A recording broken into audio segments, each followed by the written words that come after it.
Thank you for joining me on the Sutherland Report once again. And one of the incredible pleasures about doing this is that, as I often say, and I mean it, you can bring on amazing people who you've actually met, who you know, who you've even had the privilege to be on their show and do a podcast. So without further ado, I am going to bring on Craig Houston from the very well-known Craig Houston 10-minute moan. And it's going to be more than 10 minutes. And yes, there may be moaning, but more importantly, is where people are expressing frustration, but putting over information at a very important time in regard to our country. So here we go. Craig, delighted to see you, delighted to get you on my podcast. So thank you very much indeed. How are you, sir? Yeah, I'm well, busy, but aye, not bad, mate. Right. Why are we busy at the moment, Craig? What event is going on? Could you sort of remind us what do you think's going on?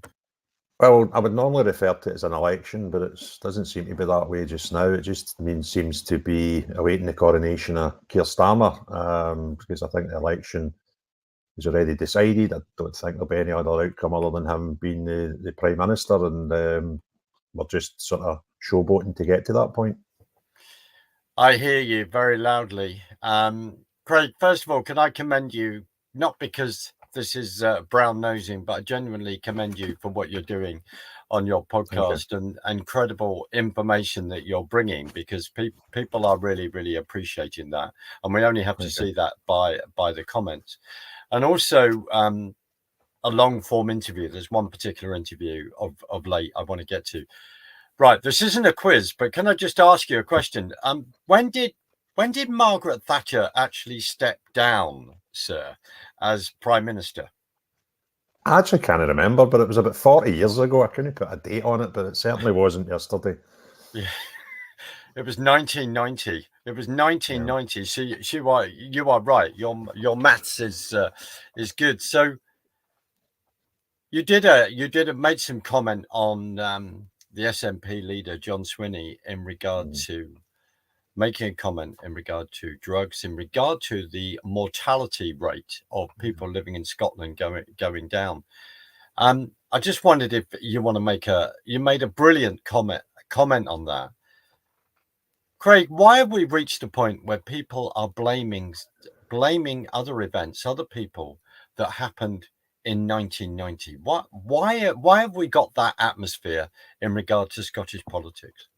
Well, that atmosphere and sort of narrative has been run for a long time by the SNP, where the normal default setting is it doesn't matter what the question is when someone's asking them, well, why does this not work? Why are you very poor at this? The default go-to answer for SNP has been either blame Brexit, blame Westminster, or blame Tories, or a combination of two of them, or sometimes all three. So this isn't a new thing, but what happened yesterday at First Minister's questions in the Scottish Parliament was just bizarre. It just took it to the 33rd degree of this whole bollocks narrative that they take. And they were asked a very serious question, and it was by Douglas Ross, the Scottish Conservative Party leader, and he asked them to make a comment on 3 points. The point is that, and the first one is totally bizarre, it blew my mind, that the 17 years that SNP have been in power in here, the expected lifespan of Scottish people has actually reduced, and that just blew my mind, because that should never be able to happen. The second point was asking why we have the worst death from drugs rate per head of capita in the whole of Europe. And the third question was, why have alcohol deaths went up in the last 16 years? Now, these are very valid points. And John Swinney, who, for the non-Scottish viewers, is the leader of the SNP and by default the First Minister of Scotland, went on to say a lot of these things are historic. He quoted some professor, and some of these things can take 10 or 20 years before you see, if you try to improve work health, or if you do something that will affect it negatively. then made a tirade of nonsense, and then finished off his response by saying, "And these, how dare you ask me these, Mr. Conservative, because these are things that we're struggling with because of Maggie Thatcher's policies." And you're like, stop. Just stop the bullshit. And if anybody believes this and still buys into the SNP as a party after this, then they deserve everything they get. Because if you think about it, even his answer contradicted himself, because he was saying that this professor in some university had said it can take a decade or two for some things to feed their way in to positively or negatively affect these things.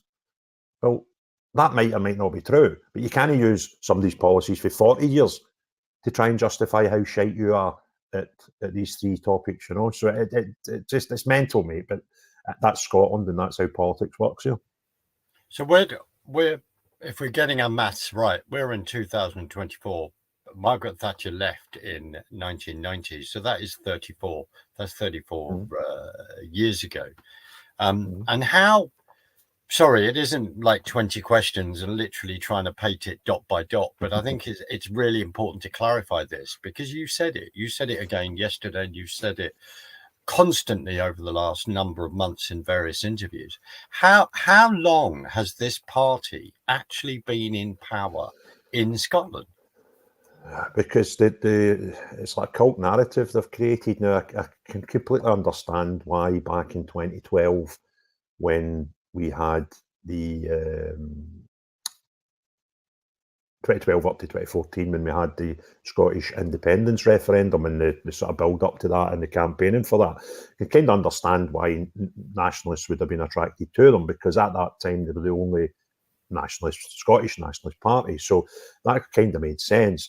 That referendum was lost, and well, it's not lost for me, but lost in the question was, should Scotland be independent, and it came back with no result. So the Scottish National Party since then really became a different thing. And I can understand if you were a nationalist, why you would, want to believe in them, want them to be successful, and want to believe every piece of shite that they fling at you. And it's getting to the point now, and more and more people each day are coming away from the SNP. Now, that doesn't mean they're coming away from the notion of nationalism or an independent Scotland, but they're actually seeing that this vehicle that they believed in is a terribly run organisation and is not actually fit for purpose anymore. It's not offering them a route to independence, it's offering them a route to just more arguing with Westminster. So that's why they get away with it for so long. But as I say, their fan base, I think the independence question is probably similar to where it was 10 years ago, where, there's just more than 50% still want the union, and just under 50% want to be independent. And you could argue that for days, of whether it's 41 or 49%. It doesn't really matter. That's just it doesn't matter to what I'm saying. So, but out of that, just under 50% of people still want nationalism. There's probably only half of them will still vote for the SNP, and there's probably a portion of that half who actually know they're shite, but are just still buying into, you must vote SNP if you want independence. So I think that's why they get away with it. And I think you stated this. So they have been in power for what? How long? 17 years? Yeah. Right. Yeah. So if you take 34 and you're still blaming an event, someone 34 years ago, and you've been in power for 17, when do you at that point in the 17 years actually take responsibility yourself for some of these actions? And sadly, this mortality rate, which is so sad. When do you take responsibility for that? Well, they don't. They never will. That's just the way they manage the situation. That's the way they govern. And if you ask a nationalist, you see that the devolution, there's devolved powers within the United Kingdom, there's devolved powers for Scotland, for Wales, and for Northern Ireland. Now, Scotland has more devolved powers than the other two, and I'm not really sure how we got to that point, but that's where we are.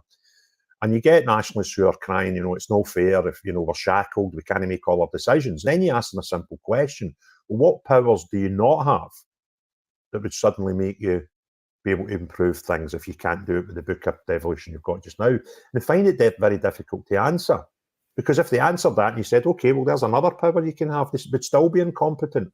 And then they would need to accept a bit of responsibility. But they don't actually know what they want, which is bizarre. Because, it's like asking a transgender activist what is a woman. They can't answer it. And bizarrely enough, something I've started doing recently is asking transgender activists what is a transgender, because that melts their head even more. Because actually they describe a transvestite, and then you ask them, well, are you just a transvestite now? And they're like, no. Well, I had a conversation with one about a week ago and struggled to tell me what a transgender was. I then asked them what's a transvestite. They gave me a description, and I said, you've just described a transgender person. And they went, no, transvestites don't do it their full life. Transgender people do. And I went, okay, so is a transvestite just a part-time transgender, or is a transgender a full-time transvestite? Because everything else you're describing is the same. So that's the sort of thing we have with nationalists, that they actually don't know what they want. Because you say, we can't we can't have Scotland run into its ultimate best because we don't have all the powers. Okay, well, what powers do you want that would allow you to do that? And I would suggest having devolution as it is just now should give you enough power as a Scottish Parliament to make Scotland even a slightly bit more better than it is just now, which is pretty damn shit. So when they're asking for those powers, and you're turning around, as you just said, yes, we'll give you those powers, but then you quite rightly are turning around saying, well, we can give you all these powers, but you're still going to run it extremely badly. So is there like a juxtaposition where they may say that, but they don't want to go quite that way, because then they can keep blaming, I don't want to put words in your mouth, keep blaming Westminster, keep blaming someone else? Well, you're not putting words into my mouth. You're just repeating the words of the Scottish National Party, because, as I said earlier, their go-to response when they get blamed for anything is it's Westminster's fault, it's the Tories' fault, or it's Brexit's fault, or sometimes they tie two of the three together. And they don't accept responsibility for anything. And if you're trying to cure a problem, the first thing you've got to do is actually appreciate there's a problem there in the first place. And when the problem is not Scottish Parliament, if that's where your mindset is, then it's impossible for you to fix it.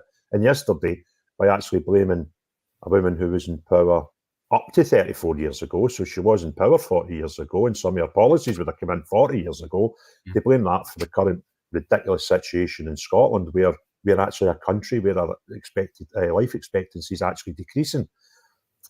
That's just mind-blowing. And if you are a Scottish nationalist who watches and listens to that and still can't see that the SNP are pretty bad, then hell slap it into you and you get everything that you deserve. When you say that there are nationalists that are disaffected with the SNP but still believe in a separate Scotland as a nation country to run, where do these people go? Where do you think they go politically now? Well, up until very recently, they had nowhere to go. And that was another thing that was spun by the nationalists for a long time and over a long period, and became if you tell a lie enough over a long enough time, it just becomes the accepted truth. Well, they done this very cleverly with the other parties, because they implanted it into your brain that if every other party was a unionist party, which you can kind of see how they get away with that, but isn't anywhere near true. I mean, the Conservatives are the Conservative and Unionist Party, so there's no denying they're a Unionist party. But I would suggest that Liberal Democrat and Labour, at the referendum 10 years ago, backed the remaining in the UK. They'd done that because they looked at the two sides of the argument and thought that one was better. Now, if they were given a better plan even for independence that looked as if it might work, they may have said, we'll support independence, but they didn't. So they're not unionist parties, they're just parties that had decided they'd rather stay in the union. So, but the SNP, quite cleverly, since 2014, have implanted this notion that every other party is a unionist party. And that's quite a tough thing for a very staunch nationalist to do, would be to vote Labour, or I doubt they would vote Conservative, but you could vote Liberal Democrat. So that notion and option was taken off the table because they were drip-fed to believe that everyone else was unionists. So they had nowhere to go. And that's the only reason that the SNP had anywhere near the votes that they had at some of the recent elections. But now, Alba parties are an option for nationalists, even if they can't get into their head that voting Labour or voting Lib Dem is not voting for a unionist party. It's just voting for a party that could go either way on the question. So, but now they have an easy option for them, and that is Alba. And another option is just saying, you know what, I'm not listening to your shite anymore, and I'll vote Lib Dem or I'll vote Labour. And a lot in Scotland, when SNP was on the rise, because they're a 90-year-old party, although they've only had any sort of power for 17 years and only had any great numbers probably for the last 20 years, maybe 25 at a push. So before that, the Scotland was basically traditionally Labour or traditionally Conservative, and it was quite easy to predict what areas would be red and what areas would be blue. But when the SNP came on, the vast majority of their vote and support was taken from the Labour Party. And obviously they've got a lot of people who've been voting for them that are traditional Labour voters and who would have been Labour voters 25 years ago. So now these people seem to be returning in quite substantial numbers to vote Labour. And I think the polls suggest that the whole central belt of Scotland, and for people that don't know the geography of Scotland, that's where people live. The other areas are inhabited, but not the same numbers, and the population is very, very densely in the central belt, as we call it. That's the corridor between Glasgow across to Edinburgh. Vast majority of the population is there, so vast majority of our constituencies are in this smaller area, and the predictions are showing that could end up being a full red curtain as it used to be. And that's the way it used to be, with little wee pockets of blue. When I was a kid, you would see the election results coming through in a map, and it looks as if that's where we're going. So these people who are traditionally Labour 20, 30 years ago went to SNP because they believed in independence, seem to have had enough, and are swinging back to normal voting. So you say they're swinging back, and when you just say they have had enough, what do you think? And sorry to trying to drill down. What do you think they have specifically had enough of? I mean, you and I could sit here and list a variety of scandals, and in many ways, maybe it would be good to do that because you've been so informative on this. But what have they had enough of, Craig? I think, and funnily enough, I done one of these X Spaces last night, and that was exactly what we're talking about. Where if the SNP went wrong, look at all the noise and all the fuck ups and all the scandals, and it took 3 hours. And that wasn't going in a Q&A and opening up to the floor. That was just me and the host talking about them and going through them chronologically. So that took 3 hours, and we still didn't cover them all. But what made people say is enough's enough? Well, I think there's been two things, and I have spoke to a lot of nationalists over, particularly the last 2 months. I've interviewed nationalist MPs, I've interviewed a nationalist whistleblower. So I've had a lot of contact with the nationalists over, particularly the last 2 months, and I think it's two things. I think it's death by 1,000 cuts. You just get to that point where you just think, ain't having it anymore. People in relationships go through the same things, maybe on the right, but you put up with it for the greater good, and then one day you just say, bugger it, I've had enough. So, there's a certain amount of that. And the other thing is they actually do not provide any route whatsoever to achieve independence. So if you actually look at their manifesto, there is nothing there that's an achievable route to get what you're voting for them in the first place. So people are just like, it don't make sense anymore. So for 17 years, certain individuals have then been taking their wage, being paid X amount. And in many ways, do you think that is actually what may sound a bit conspiratorial, but you just wonder if that's what they want. They never actually really want full-blown independence because they're scared of that. They can't do it. But what they do want is the wage and just to continue to keep this dialogue going. I mean, if you think I'm being a bit conspiratorial, please tell me. I don't think there's any conspiracy in recognising human nature, because I think that's what's happened here. I don't think these people got involved in the SNP because they didn't want independence. I think they, like most organisations, people start organisations or get involved with organisations for wholesome reasons. But then other things take over, human nature. When somebody gets a bit of power, they deal with it one of two ways. They either respect that and take a responsibility on board with that and do good things, or they become a bit narcissistic about it and turn into Nicola Sturgeon.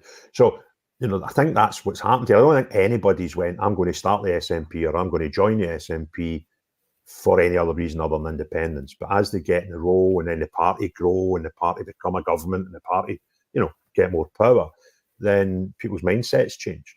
And that's not a conspiracy. That's human nature that can be exampled through lots of different organisations all over the world. So, that's just the way it is. There's no conspiracy theory there. That is just how human beings are wired up. Some are wired up.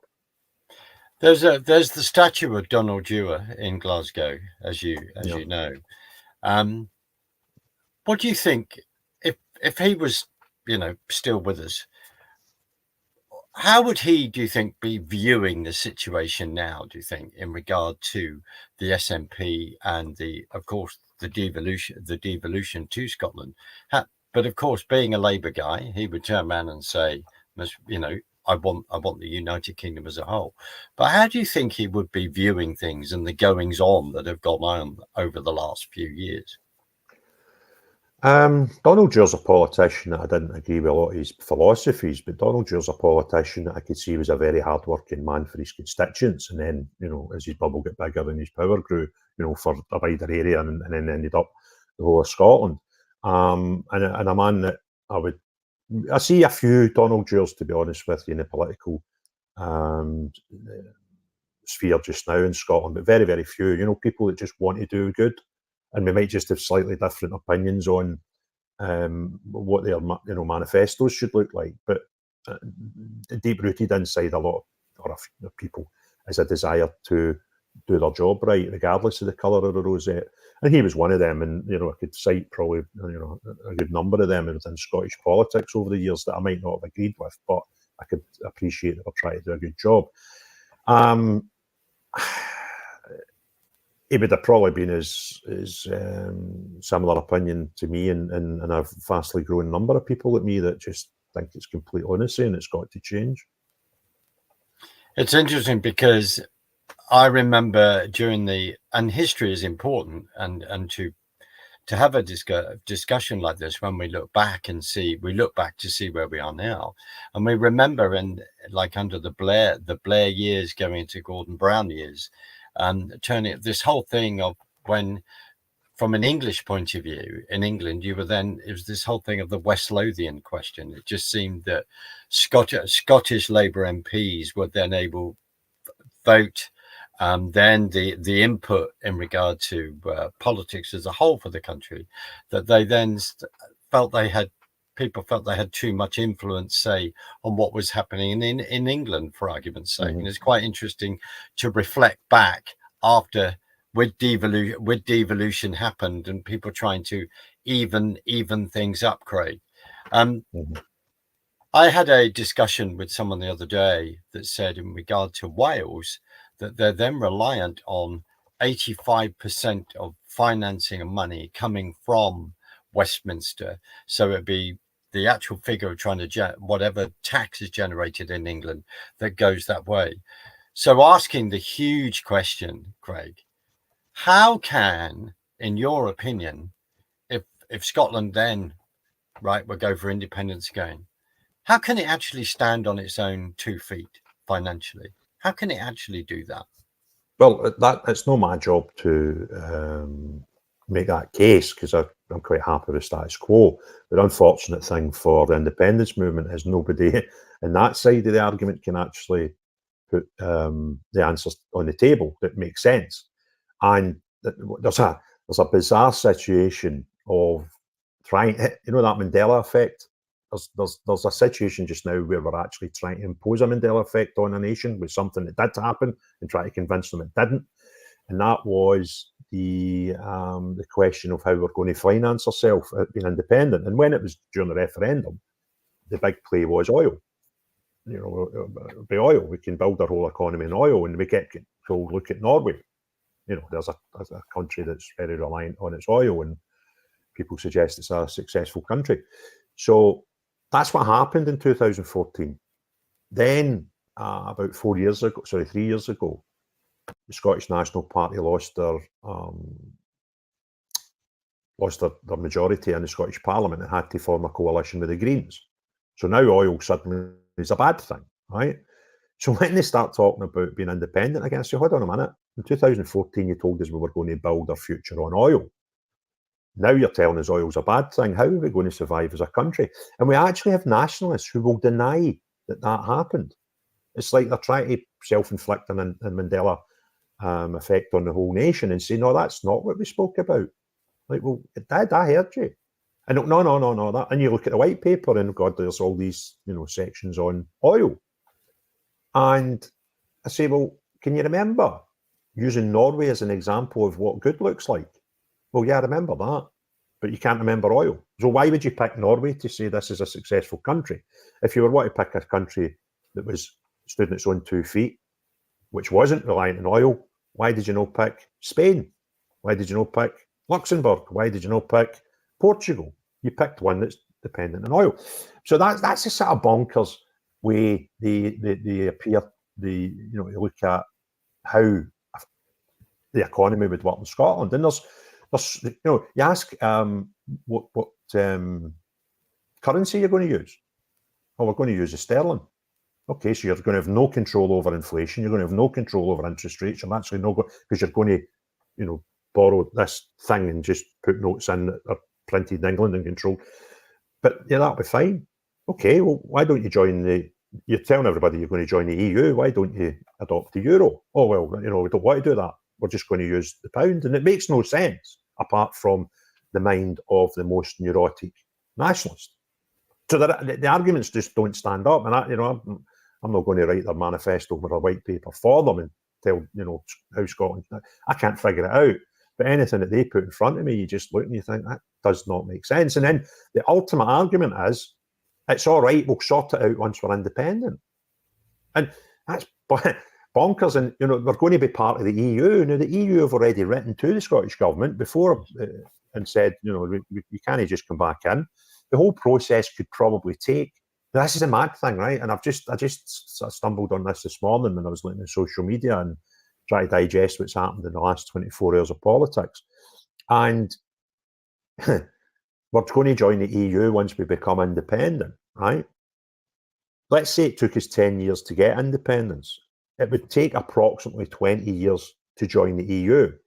So that means from today, saying those words, if you got everything you wanted and the whole thing went as the SNP tell us it should, you would be in the EU in about 30 years, right?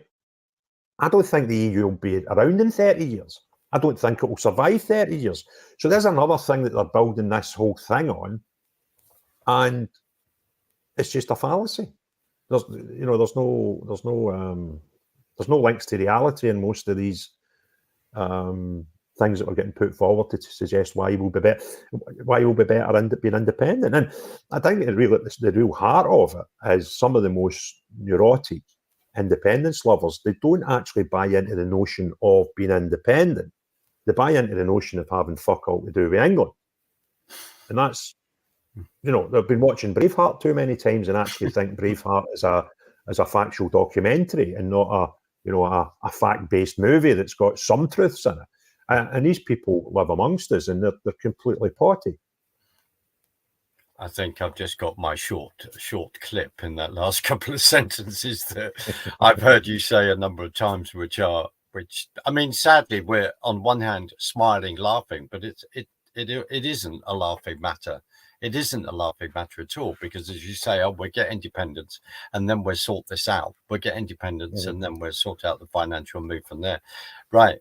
Let's go into another territory, Craig. So your opinion, so suddenly they've got to then have a coalition of the Greens. By having this coalition of the Greens, and you've done a number of interviews on this subject, what effect has this coalition on the Greens and the Green ideology then had? What effect has this had on Scotland? Quite a number of negative effects. I'll give you the amount of wastage money is phenomenal. For example, the deposit return scheme, which is just a non-starter, they spent hundreds of millions of pounds on that. They said that they were going to bring in this new system for, you buy a bottle of wine and what happens to your bottle. And it just made no sense. But they actually forced a lot of businesses into building processes that would, match what they wanted to do. A lot of money was spent by businesses, and the thing never happened because the UK government quite rightly pointed out that you couldn't legally organise it, right? And I'll get a cracking example of this. I was doing a bit of consultation work for a business in Jersey at the time, and the guy was looking to start bringing an alcohol product into Scotland, and it was at the start of that process when the deposit return scheme came into, was starting to get talked about, and actually went through Scottish Parliament.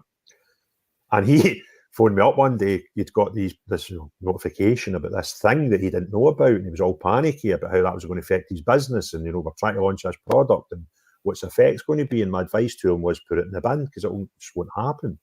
But he couldn't understand how a parliament can make decisions that I'm telling him to ignore. And thankfully he did ignore it and never wasted any money or time even worrying about it. And a few months later, the whole thing was binned. But there was lots of big businesses who made a lot of investment to try and get things ready for this deposit return scheme that was a complete fallacy and never worked. So although it cost hundreds of millions of pounds to try and implement it, there's now the situation where because of the Greens pushing this policy, that all these businesses take the Scottish government to court to recompense them for the money they lost in this thing that never ever took off. So there's that, which is a financial thing. You've got social issues where we have politicians that don't know what a woman is. And that's because the Green Party drive this gender stuff. Now, this is another thing that I struggle with. The Green Party, for those who are not aware, maybe people know in Britain, started as an environmental party with environmental concerns. And I was watching some of their leaders campaign through this election, and out of 10 tweets that they put out, only 2 of them mentioned environmental issues, because they've now morphed into this independent, gender critical, LGBT ally, immigration, and all these things that have got fuck all to do with the Greens.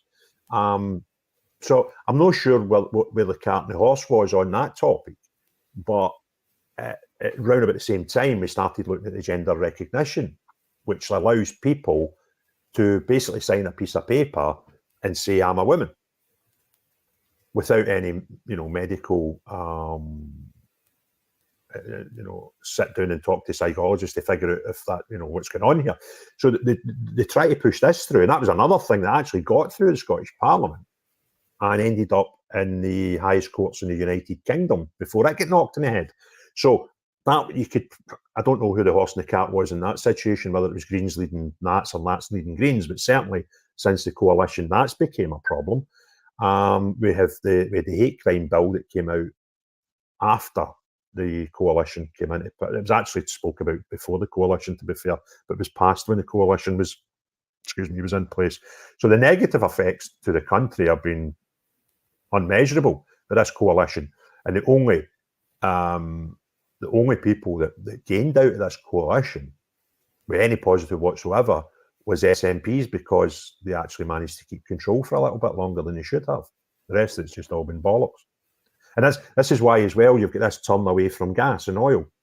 This thing that was sold as, our liquid gold during the referendum suddenly became the devil's product, because they got in bed with the Greens, and they obviously couldn't be saying, look, oil's a good thing, when the Greens would have melted into a pile of poo if they were to suggest such things. So, these implications are all there, I believe, most of purely because of this coalition with the Greens. And as you say, the whole green issue, I mean, in regard to then pushing heat pumps, no, we don't want boilers. We're just going to fine companies, gas boilers. You're only allowed to sell X amount. If you sell more than that, we're gonna fine you. There's all this push for solar. We've got the windmills all over the place. And then when you sit down and discuss and say, we need as a whole nation X amount of energy, electricity created, and I'm very sorry, but this doesn't add up in regard to all the alternative stuff that you are pushing, and then our own, their own weather within Scotland as well. Can we guarantee this? Can we guarantee X amount of sunshine? No, we can't. I think the amount of rain that has gone on over the last few months in this country has been off the charts this year. That's just my personal opinion. But in regard to the whole sexual issues, I mean, that is then what brought Sturgeon down, didn't it? I mean, finally. And well, we don't know. There's a few things could have brought Sturgeon down, and although the SNP have given us their opinion on it, I think we need to take anything they say with a pinch of salt. But there was a lot of things happened at the same time.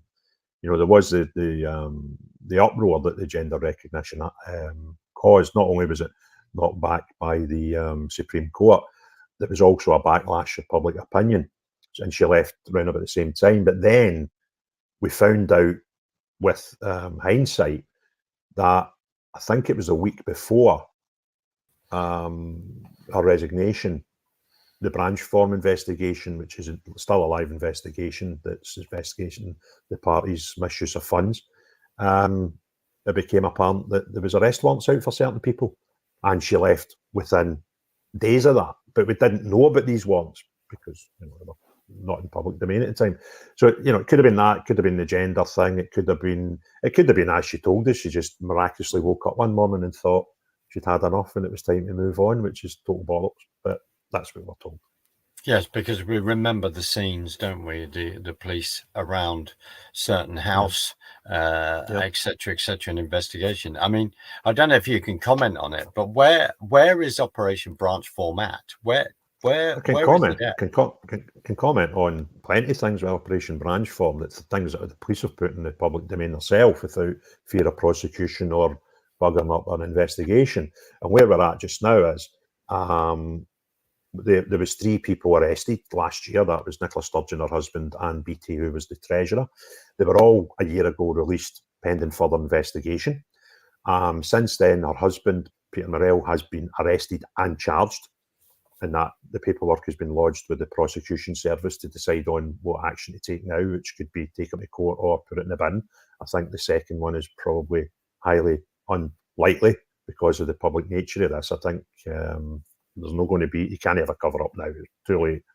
But quite importantly, and sometimes you need to look at the finer point to see the bigger picture.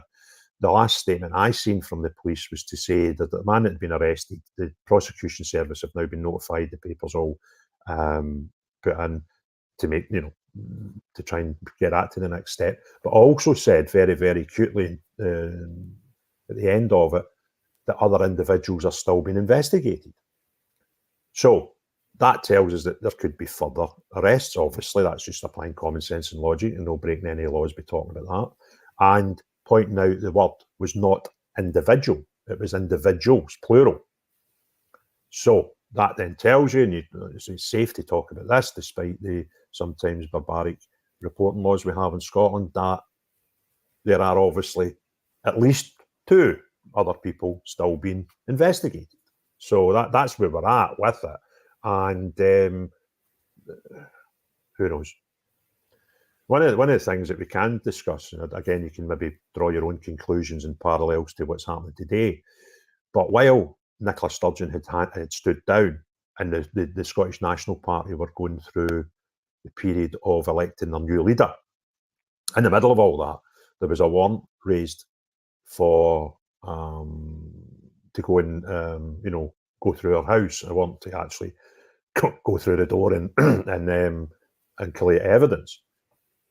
But it wasn't acted upon until after that election period for the leader of the Scottish Party. Now, some people might think that's a bit peculiar.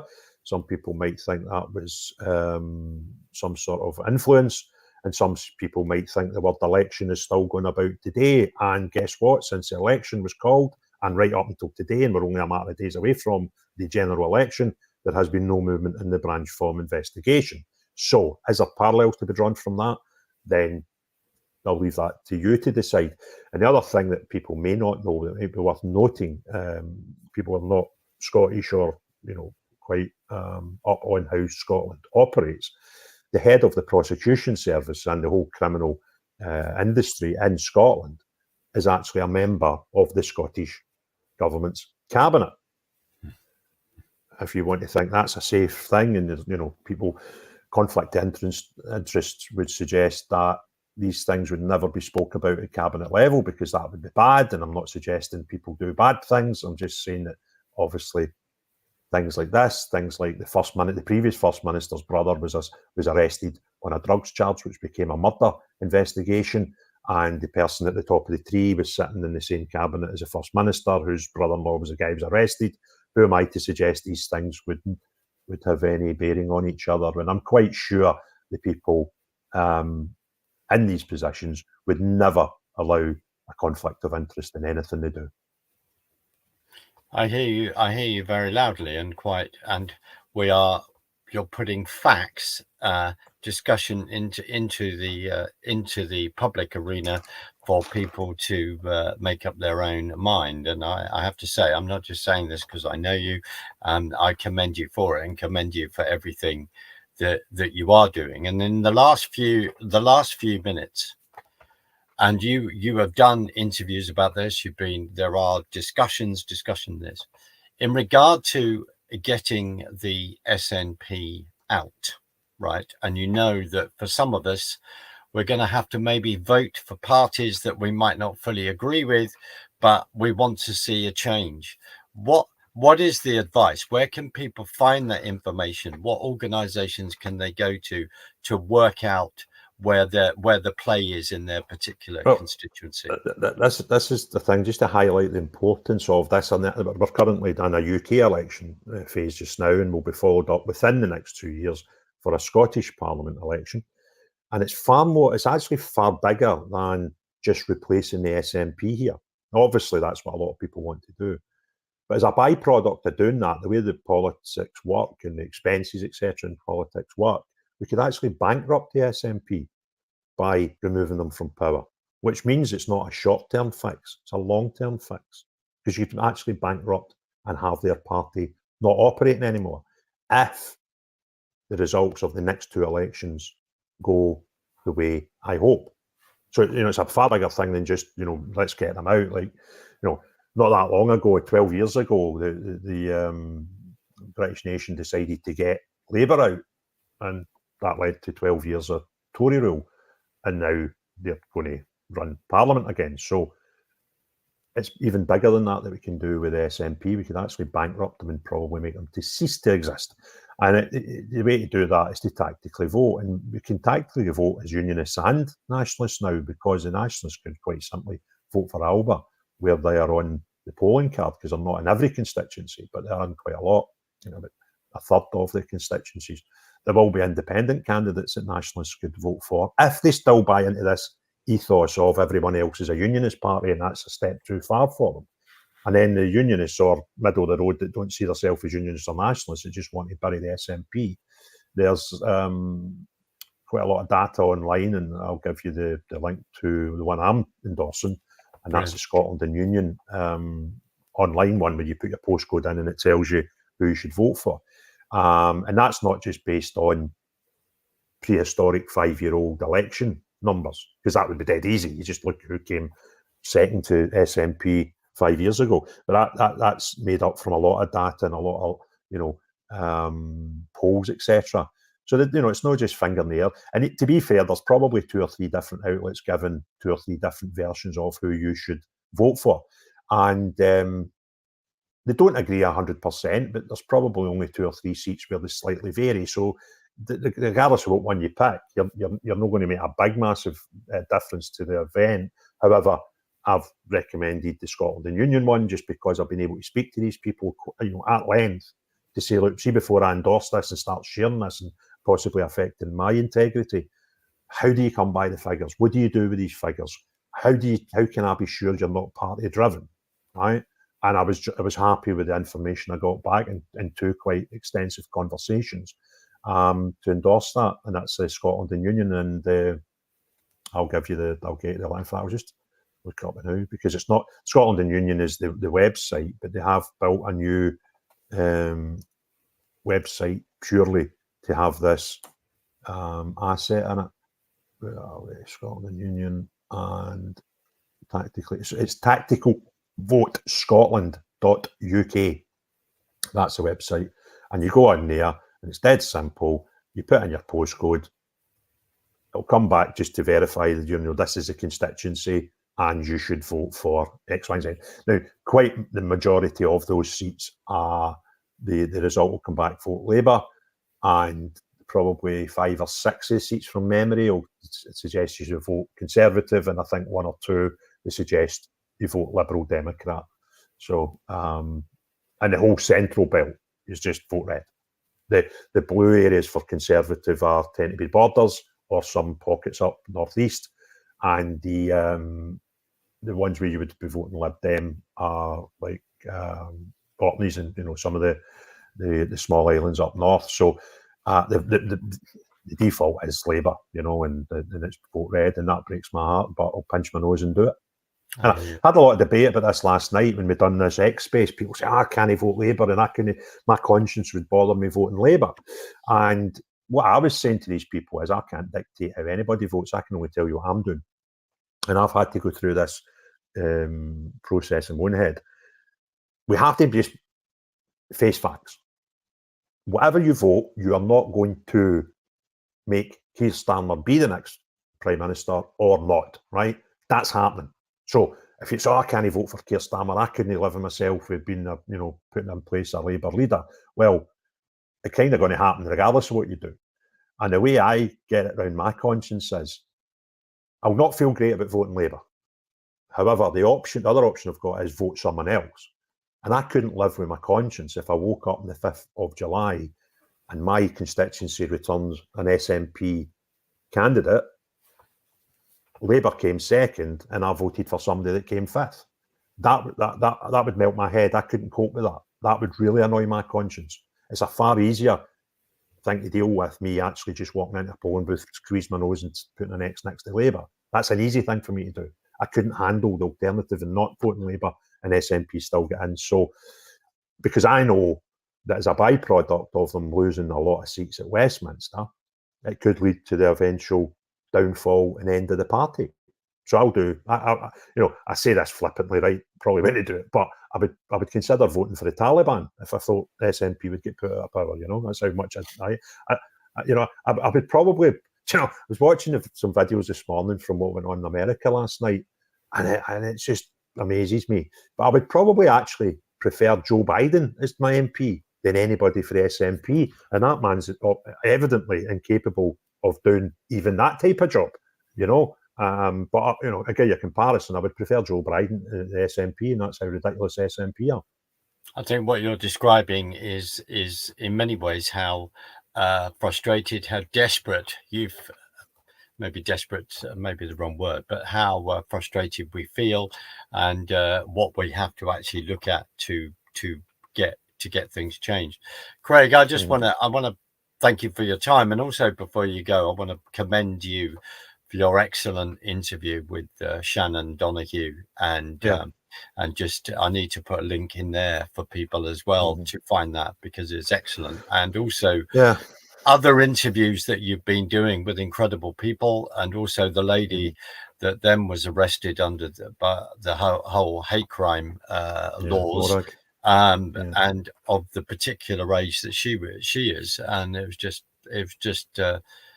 an outrage. And if I can give you, sorry, before we go, if I can give you a minute of that, where are we at with the hate crime laws? Are these with suddenly having to find extra members of the police to investigate all this, the resources? Where is the Scottish nation with the hate crime laws?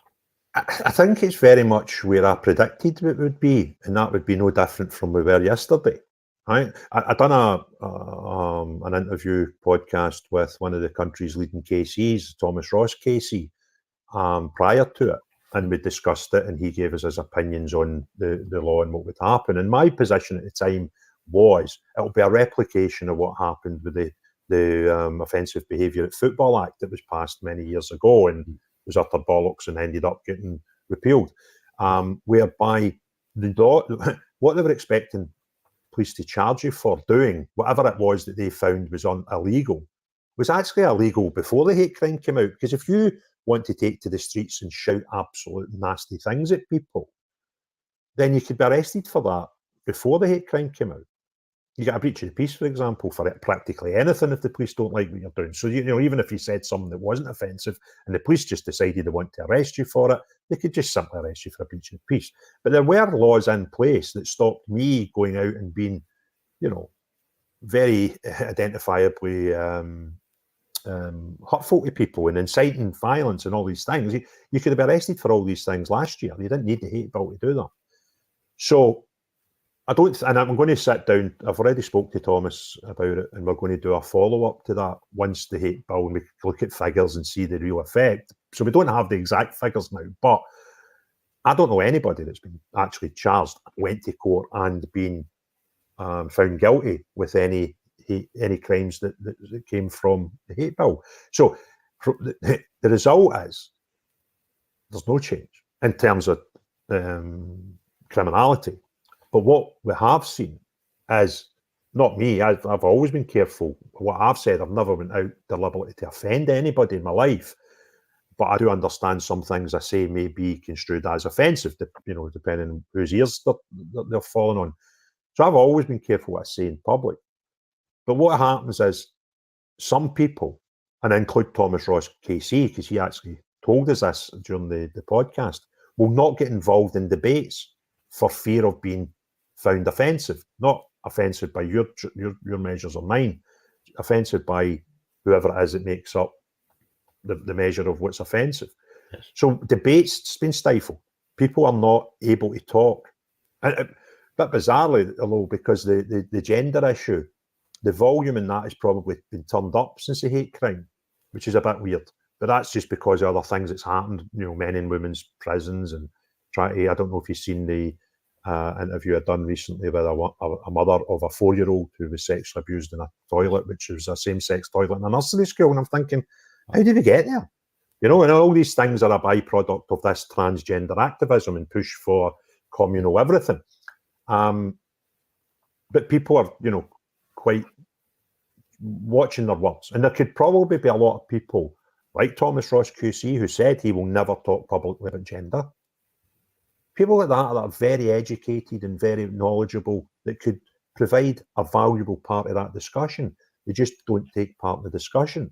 So the hate bill's not seeing the prisons get full, but the hate bill has seen the volume reduce and the participation reduce in what should be a healthy debate in Scotland. And that's the bit that you can't measure. You can't put a measurement on that. But that is, that's what's happening on the ground. Well, we'll wait to see. You mentioned the Shannon interview.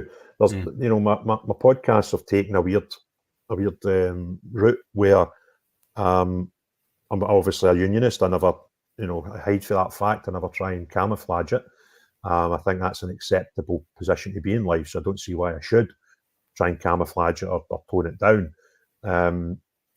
But the amount of nationalists now that support what I'm doing and get involved with what I'm doing, because my main aim right now, and again, I've been front and centre and I've not hidden behind any, fancy words. I've said before the election was even called, this is what I'm going to do. I'm going to try and campaign for Scotland to tactically vote, in the hope that we can reduce their power at Westminster and reduce their income and actually bankrupt them. I've been very open with that. I don't, doing that. If other people were doing this sort of thing, they would probably try and hide behind nice, comfortable, politically correct words. Bollocks to that. I want to see them die, right? So I've been really, really front with that. And I've actually attracted a lot of people from the nationalist side, and it's very refreshing. And I've done an interview with one of the Alba candidates, an ex-SNP MPs, Neil Hanvey. Great guy, really respect him. I just have a different constitutional view and things than he does. But the one that I done with Shannon was so powerful. Yes. That woman, really, good girl, brave girl, and just put us. You can imagine she was really frustrated for a long time, but she sat there and put the points across in a very measured manner, There's no, there was no Craig, emotion. absolutely. And I'm sorry to jump in because we're running out of time, but I commend you for that very much, because with all of us, and it's the same with American politics is another good illustration of that, where the phrase is we're trying to reach across the aisles. And that's why I commend you for that incredible discussion and other interviews you're doing, because we want to reach it. In other words, we're trying to get back where we can sit down and have a very mature discussion, agree to disagree, but to try and drill down to the facts and why. Craig, I just want to thank you for joining me for No problem. fantastic discussion. I commend Craig highly. Find Craig Houston Talks, YouTube, follow him, and as he says, smash that like and follow him. And his 10-minute moans are wonderful. 10-minute commentaries of what is happening in a country that he loves to bits and is very informed about. So, Craig, I'm going to play us out. Stay with me over the other side, and I can shake your hands and say thank you for the digital medium. But thank you very much, sir, for joining me. No problem. Thank you for your support.